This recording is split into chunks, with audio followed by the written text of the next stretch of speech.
Let me record this. So let's see now, tracing remote requesters. When multiple operators log on to the PRPC server to access its applications, suppose here I have logged in using two operator IDs. This is first operator. In a new session, this is second operator. Suppose second operator is going to work on some executing flow, or it can be anything. Just let me demonstrate you using an activity. Suppose second operator, when he is going to run the activity, if you open the tracer in his session, in second operator session, if you open the tracer and you go to actions and run this, tracer is going to trace the events. Let me clear this and go to running the activity itself now. So we don't bother what is there in this records, but tracer is able to trace something.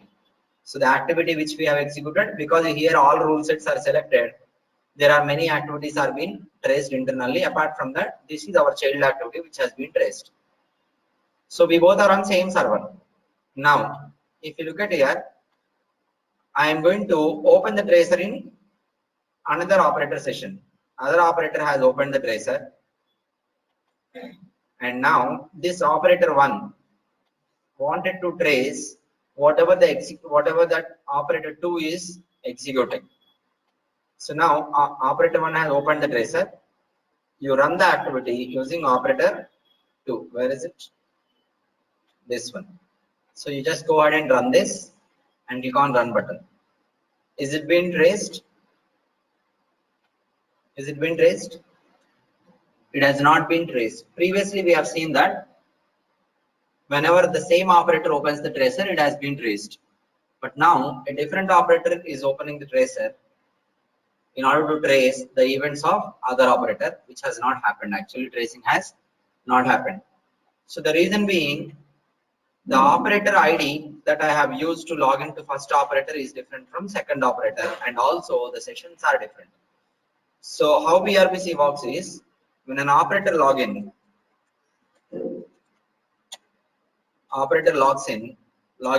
PRPC creates a session with a requester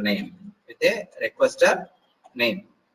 So now, whenever operator 1 login, PRPC has created a requester name for operator 1. One requester name has been created.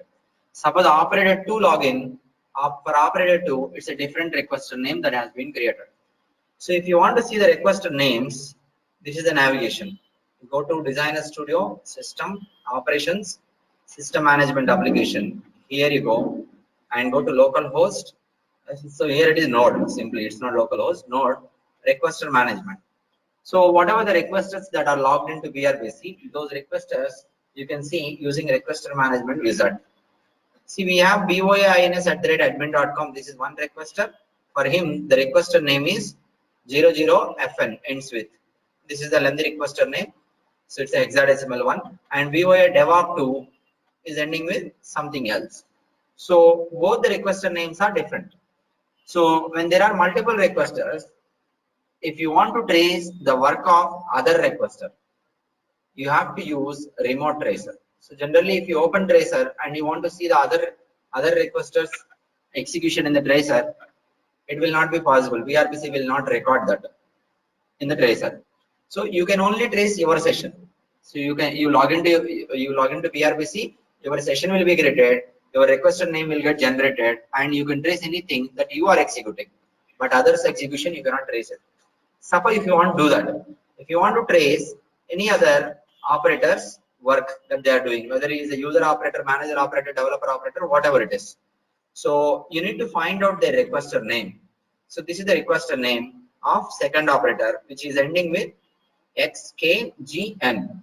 So once you have the requester name of other operator, you can start tracing. So you can open the tracer. So when you open the tracer, you need to click on remote tracer. Okay. So let me go ahead and write down this.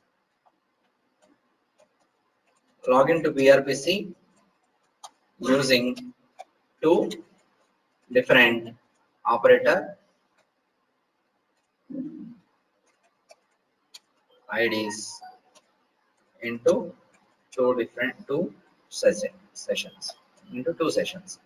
So once you log in, suppose this is the operator 1. Let me go ahead and close all this.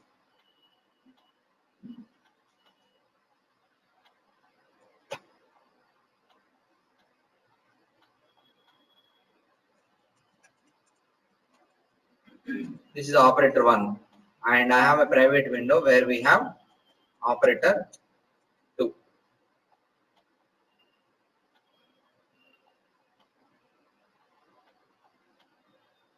This is operator 2.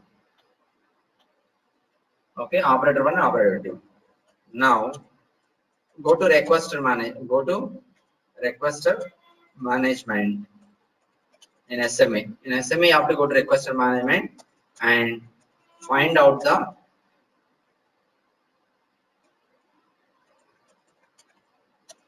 requester name of second operator. So you know how to go to SMA, right?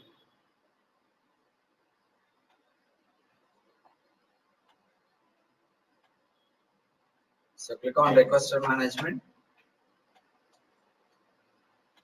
and here you go. This is the requester name of second operator. Okay. Now in first operator session, open tracer. Open tracer. Let me close this.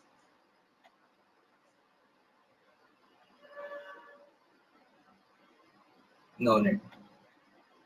No need of that. So I have opened the tracer, first operator, second operator. First operator only, right? Tracer. I have opened it. Click on remote tracer. Click on remote tracer now. Click on remote tracer. When you click on remote tracer, it will display this window. So in this, you will find out all the requester names. The requester name which ends with, what is that requester name? This one, right? You need to select this requester name, BOA DevOps2.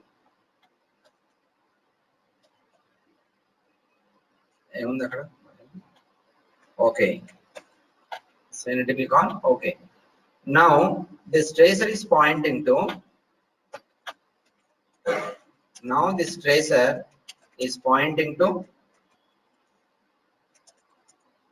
the session of second operator. Now execute an activity using second operator session. So I'm going to do that now. You know, second operator is this one.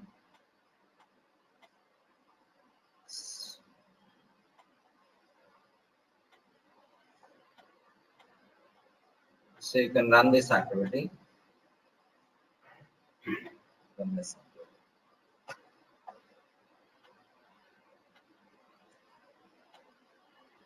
This is completed successfully. Now open the tracer. So now we have tracing has happened. So this tracing, I have to do the settings in order to avoid OTP. Rule sets I have to uncheck, then it will work out. Only, so this is child activity, right? Is it there? Child activity is being traced. So but child activity is being executed by second operator. Now this is remote tracing. This is what remote tracing. Remote tracing means you are going to trace the session of other operators. This is pretty straightforward. Just navigations how to trace it. Now coming back to agents. Now the agent